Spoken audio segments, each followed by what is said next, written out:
السلام عليكم. اليوم مع وصفات والدكم بهذه البيتزا الرائعه. العجينه اللي محال نبدلها رغم كثر الوصفات، لكن هذه الوصفه ما نبدلهاش. اطراف محشيه بالفرماج، درنا لها حشو سهل واقتصادي. يلا تبعي معايا الاخر تكتشفي الطريقه كيفاش حضرت هذه الوصفات هذا نهار اليوم. اذا العجينه واش فيها؟ هاد العجينه من المستحيل اني نبدلها، يعني مهما ندير وصفات، لكن الاغلبيه ندير هذه اللي قديمه، كنت زمان حطيتها لكم، اللي هي كاس نتاع الحليب دافي، معروف كبيره سكر، معروف كبيره تاع خميره الخبز، ربع كاس نتاع الزيت، نزيد لهم بيضه كامله. هاد العجينه تجي هايله. نخلط كلش مع بعض،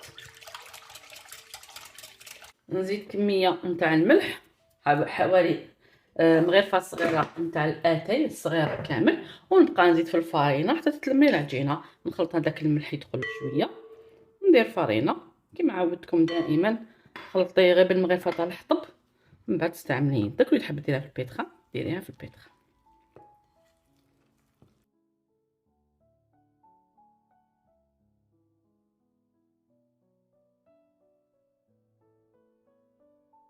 من بعد نستعمل يدي. لاحظوا معنا، شوفوا غير في الغيسيبيون نديها ونجيبها هكذاك واحد 2 دقائق، يعني ما تحتاجش دليك بزاف، غير هكذا والعجينه تاعنا تكون واجده معنا.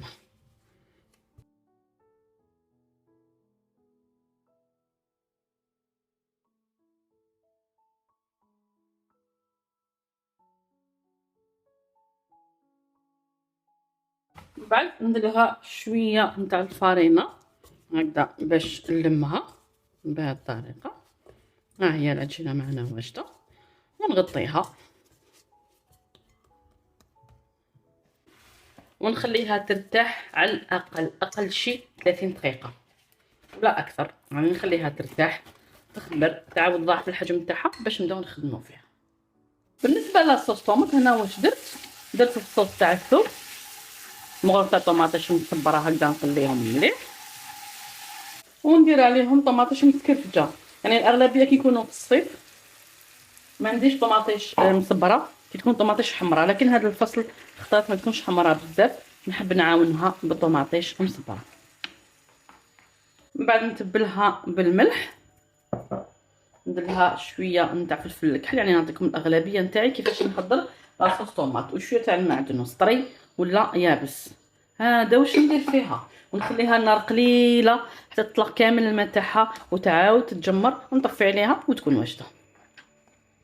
من بعد ما جازت العجينه تاعي انا خليتها 45 دقيقه. شوفوا كيفاش طلعت لي. نحكم هذيك العجينه، اذا راح نستعملوا الفرينه،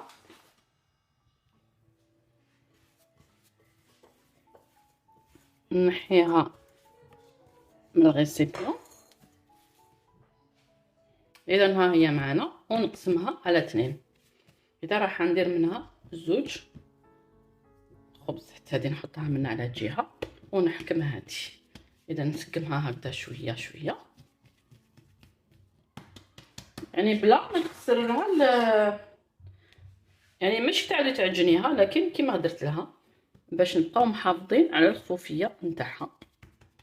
ومن بعد نفتحها على شكل بيضاوي، نكبرها ونرقق العجينه. دوك انت كيفاش تحبي البيتزا تاعك، كاين اللي يحبوا البيتزا عفوا يحبوها رقيقه، وكاين اللي يحبوها تكون ملحمه شويه. بعد ما فتحتها استعملت الفرينه فقط. دوك نرفدها ونديرها في السنيوه اللي كنت درت لها ورق طهي، ولا اي سنيوه تكون عندك. اذا نرفدها ونديرها في السنيوه، راح تكون العمليه سهله. عفوا نديرها هكذا في السنيوه، نسقمها مليح. لازم نستعملوا الفرينه، ما نستعملش الزيت. هكذا نخدمها باش تخرج لي الشكل نتاعها بيضاوي وتخرج بزاف شابه. من بعد واش راح ندير هنا، راح نخير فرماج. خيروا الفرماج اللي يكون نوعيته يعني طريه ذايبه. انا حنستعمل فرماجه ذوق الشيدر، نستعمل هكذا الجيتار، وراح ندير هذه العلبه كامله هنا لداخل. هذه فيها 200 غرام. من بعد قطعت شويه هكذا الكيس وندير اذا هكذا صاير داير تاع الفرماج. حبيت ندير هكذا الاطراف نتاعها محشيه بالفرماج. لاحظوا يعطينا نتيجه رائعه هذا الفرماج. اذا ندير هكذا بس كامل في الاطراف. من بعد نغلق على هذا كما سبق وذكرت رقوا العجينه. اذا نغلق هكذا مليح على هذاك الفرماج اللي درتو. من بعد ما غلقت مليح هذيك لاصوص الطوماط اللي سبق وطيبتها، يعني سيو كيفاش ما تخلوش فيها الماء بزاف هكذا، سيو هكذا كيفاش تجمروها. اذا نفتحها كامل على الوجه. انا حندير 2 خبزات، اذا نقسمها على 2، وماشي شرط ديروا كوش خشينه، كوش رقيقه راح تكون كافيه. من بعد انا حبيت ندير، انا عندي شويه تاع الدجاج مطحون والا فيون داشي والا طون واش حبيتي، دوز نتو غير بشويه ملح وشويه فلفل الكحل. هذا واش درتلو، نخلطهم هكذا مليح. اذا وندير هكذا شويه شويه عشوائيا هكذا، يعني ماشي شرط نديرو كرات هكذا. كيما خلطتهم فتت نحط شويه شويه. تقدري ديري مرقاز، ندير هكذا كلش خضر في خضر. نزيد نسكرفج عليها شويه تاع الفرماج شيدر ولا اي نوعيه حبيتيها تكون عندك. ندير هكذا شويه باش تعطينا البنه، يعني الفرماج رابي ما كثرتش. من بعد نحكم هذاك الفرماج طري وندير هكذا شويه شويه، يعني تعطينا بنه ما من الشكل تاعها يجينا بزاف الشباب. ندير هكذا شويه شويه، تبقى مجرد افكار. في الاخير نضيف لها شويه نتاع الزيتون الكحل وندخلها الفرن على 200 درجه طيب، تحمر من التحت. نشعلها من الفوق، اللي عندها فرن ملواحه شعلي من التحت شعلي من الفوق وخليها طيب، ونعاود نرجع لكم نشوفوها واجده معنا. هذا وين طابت البيتزا. شوفوا لي الشكل نتاعها شحال جا شباب. نحيها وهي سخونه هكذا باش ما تعرقليش. نديرها هكذا فوق شبكه ونخليها تبرد شويه باش نقدموها. الوصفه تاع نهار اليوم هي معنا واجده. بعد ما بردت شويه اذا نحيتها وحطيتها هكذا في طبق تقديم. مثلا الاطراف هنا اللي يحب تقدري تدهنيهم كامل بزيت الزيتون، قطره تاع زيت الزيتون على الوجه. الخبزه الاولى فقط هذه للدراري. اذا راح نقسم لكم منها هكذا باش تشوفوا كيفاش جاتنا. اذا بسم الله نقطع منها هكذا مثلث. العجينه تجي طريه طريه طريه وبنينه هايله.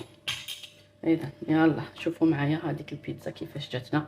انا اليوم حبيتها رقيقه. شوفوا لي الاطراف فيهم الفرماج ولا اروع. وهذه الخبزه الثانيه بعد ما طابت. يلا ما عليكم غير جربوا الوصفه، اكيد اكيد راح تنال اعجابكم.